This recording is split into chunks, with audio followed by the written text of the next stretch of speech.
Israeli hostage at 1400 GMT Tuesday, in line with the US brokered ceasefire with Israel. In a joint statement, the group's armed wings, the Ezzedine al-Qassam brigades and the al-Quds brigades, said the body was found during operations in the central Gaza Strip. Israel earlier accused the groups of violating the fragile ceasefire by delaying the transfer of the remains, which Islamic Jihad said it located on Monday. A source within Islamic Jihad has confirmed that the remains belong to one of the 3 hostages still held in Gaza. Prime Minister Benjamin Netanyahu's office condemned the delay, calling it a serious violation of the agreement, and demanded the immediate return of all 3 deceased hostages still in militant custody. Dan Perry, who's a world affairs analyst, joins us live now from New Delhi. A very warm welcome to you, Dan. Thanks for joining us here on NewsX World. We do appreciate you giving us your time. Now, when do we see the final release of these 3 hostages? One has been done, but it's only the mortal remains that have returned. What about the other 2s? This is obviously entirely up to Hamas. If we are to believe their narrative, by amazing coincidence, it took them, a week or so to find every additional successive group of bodies, even though they've had several years to think about, where they're located. I can tell you that in Israel, no one believes that this is true. The general assumption is that Hamas dragged out the return of the bodies over 7 or 8 weeks, basically, I guess 7. With the intention of buying time for them to reconsolidate their control over the populated areas of Gaza, and to sort of turn the protracted return of hostage bodies into...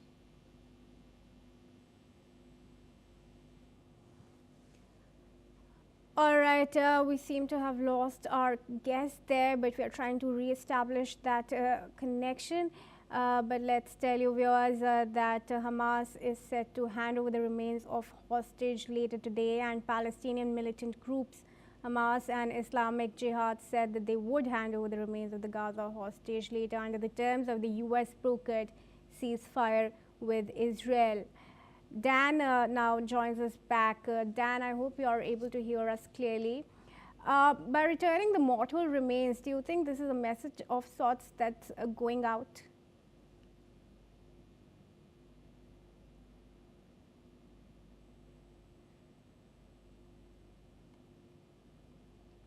All right, we're facing some connection issues with our guest, Dan Perry, who's discussing the situation in Hamas with us right now. But as we try to reestablish that connection, let's tell you, viewers, that earlier on Tuesday, Israel had said that the delay in handing over a hostage body that Islamic Jihad said it had found was a violation of the ceasefire that is already very fragile.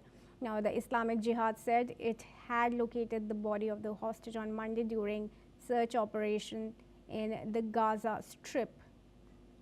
Dan now joins us back. Dan, I would first request you to continue and complete what you were already saying, and then a follow-up question. Yeah, thank you. Sorry about that. The basic idea is that it's widely believed in Israel that Hamas was purposely dragging out the return of the bodies of the dead hostages over almost 2 months, claiming that by miraculous coincidence, this is precisely the moment when they were discovering their location, a claim few believe, in order to buy time during which they consolidate their power and their control and their hold, their chokehold, over the populated areas of Gaza, which are the interior of the Israeli-controlled perimeter, where about 90% of the 2 million Gazans, unfortunately for them, live under the boot of Hamas. So during this time, Hamas has been assassinating rivals and appointing chieftains and taxing humanitarian aid that goes in, and when they don't, impound it, and doing everything they can in order to prevent the implementation of what Israelis see, and I believe much of the region and the world sees, the key element of the 20-point plan, other than the end of the war and the return of the hostages, which is the disarming of Hamas and the handing over of the Strip to an alternative governing structure. Clearly, Hamas doesn't want to do that. This is, in my assessment, the reason why they dragged out the return of the bodies, which became the main issue of discussion over such a long period. And for the world right now, the question is to what degree they can return to a dynamic that compels Hamas to indeed disarm, which, as I say, is the fundamental key point of the 20, without which nothing else can follow. No other governing structure,